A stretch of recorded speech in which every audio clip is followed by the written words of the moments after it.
Thank you for that global news there. I think I'll bring the lawyers now for us to have a conversation. So I want to tell those who are watching us.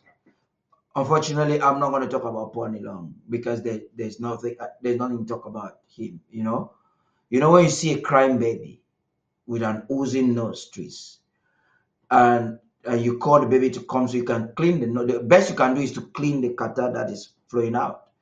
But a stubborn one, you can't do anything. Let's come to think about it. Have you ever heard that individual, Nilong, Paul Nilong? What is it about the Pauls? You have Paul Atanganji, Paul Biya, Paul. There's a problem with that name. Have you ever heard him say anything that makes any sense? So what is there to talk about? He's a crime baby. There's really nothing to say about Paul. It's a waste of time. So I'm sorry because I don't have anything to talk about him. Let's let him continue to cry. The day he wants us to clean his nostrils, he comes. I'm willing to do that for him. So keep sharing while we continue this program. Barrister Fru, Barrister Mbesia, good evening and welcome. Thank you all for being so patient. We are at a very critical moment. Last night, Mr. Chris Gov't, he zoomed this again with a dangerous discussion. And I thought that was important at a time when we have intelligence that our prisoners of war have been poisoned in the dungeons of La République du Cameroon. And we're calling on the Cameroon government, we're calling on the international community to take very great notice of that. Before we get into that, I know you all have something for us to talk about it. You probably would have seen some of the videos out there with Chris captioning that the president, we debunk this, that the president is a liability. There's no substance to that. But I'd rather that we focus on explaining very well to the people the objective of ye coming up with that rhetoric. And I'll begin with you, Barrister Fu. Good evening and welcome. Good evening, Dr. Zama. Good evening, Barrister Mbesia. Barrister Fu, please. Yes, Paddy. I don't watch Chris Anu's television that much, but from ground zero or the home front where I was, the first person who contacted me to defend the Naira 10 was Chris Anu. And before he called me, I had listened to his arrival in Nigeria, his chaotic press conference, which really did not explain anything about the Naira 10, either way, left or right. He babbled and left.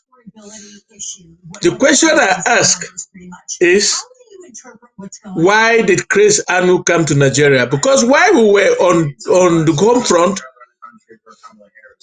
trying to decipher where the Naira 10 were when they were kidnapped from Nigeria, where there's another La Republique agent in the name of Mbakoro told the world that they have been killed and thrown into the ocean.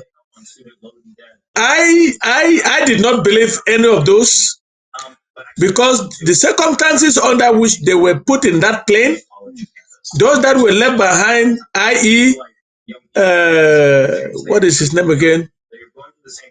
Young or whatever name that is, and Malova B, for having Nigerian passports. And the whole scenario kept me wondering where these people were. Paddy, you did not play the interview that Chris Anu had with a television anchor man in Houston called Ngumba somebody. I don't know. You remember that interview? It's in your archives. His conversation with Banqui around that time left most to be desired.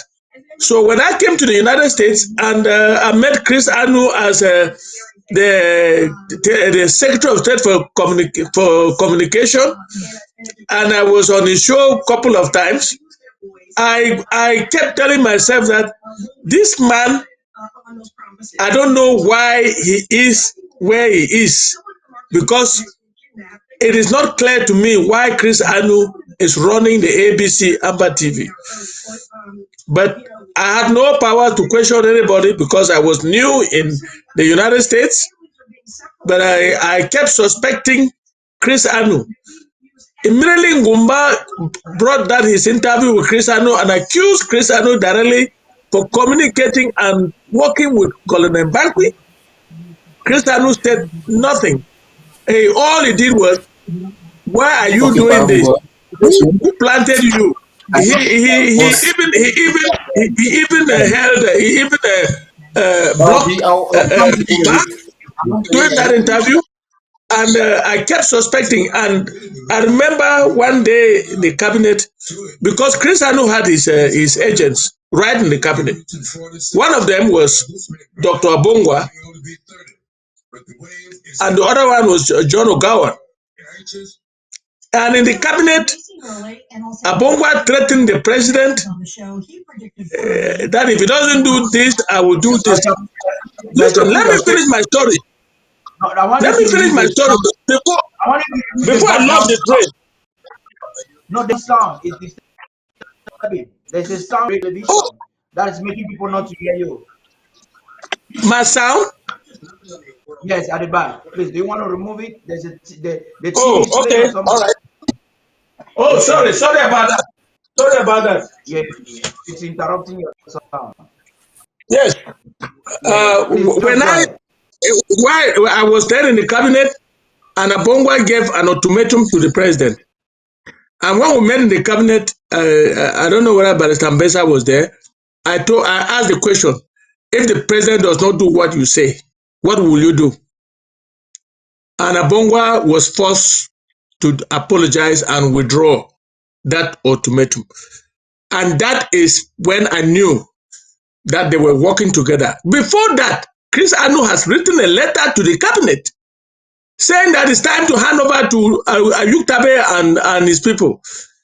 That we have failed in we have done nothing to advance the cause. So maybe we should hand over back to Ayuk Tabe and his people.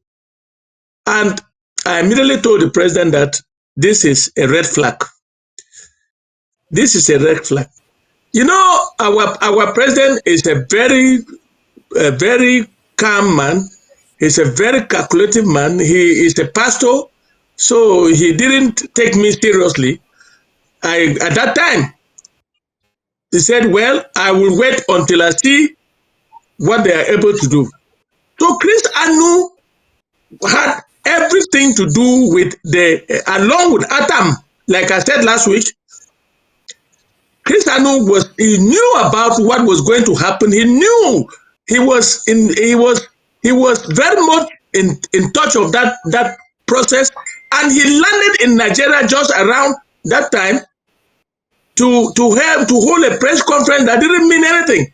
He didn't even talk about the Naira 10. Why did he come? Why did he spend money to fly to Lagos? Why? That's the question. So That is Chris Anu, that's the fundamental question. And then you want to yes, ask yourself once again to say, but you guys are doing everything with Barco, purportedly to give leadership to a man in Kondengi that has no power. If there's no evidence again that they want the struggle to end, what evidence do we need again? Barrister Fru, if you have concluded, yeah. let me Let me ask you. finish. Let me finish.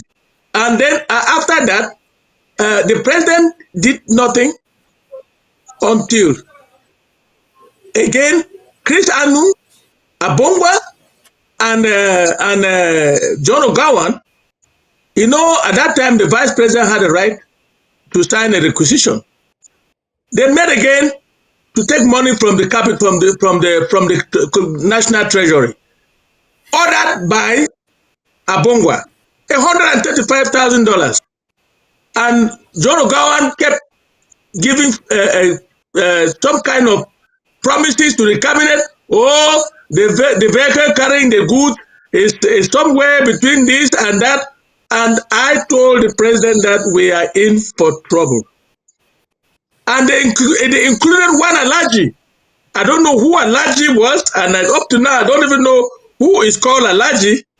That is the fake name or the person that Chris Anu was using to siphon $135,000 for the three of them: Abongwa, Chris Anu, John Ogawan. They played us again, such that the money left the treasury without the president's participation. It was signed off by the vice president, and they had an agent in the treasury called what is his name again? The brother Richard. This man who is running the DDR. Yes, Tango. Richard Tango. And when that requisition came, Richard Tango immediately paid because they knew what they were doing. I think Chris Anu was right in the center of what happened to the Naira 10, sorry, the Naira 10 that I finally represented at the military tribunal in Yaoundé. And Barrister Mbesa was the legal man of the government at the time. So I think if he has anything to add, but I suspect that with the interview I heard from Ngumba, the man in Texas, I think they call that television station what? I cannot even remember the television station. And the conversation that Chris Anu had with Colonel Bankwi, and it was played on that interview by Ngumba. Barrister Fru, for me, this is not a suspicion. For me, these are evidence too many to draw conclusions, because it is now clear that Chris Anu is not an enabler. It's a mistake for people to call him an enabler. Chris Anu No. It's an agent. Let me finish. Yes, it's an agent that was planted inside the interim government long before we knew. Yes, they are involved with the Cameroon government, because that's why they are plotting sneakily to get it back to Kondengi. They want to hand the people of Ambazonia's leadership into Kondengi.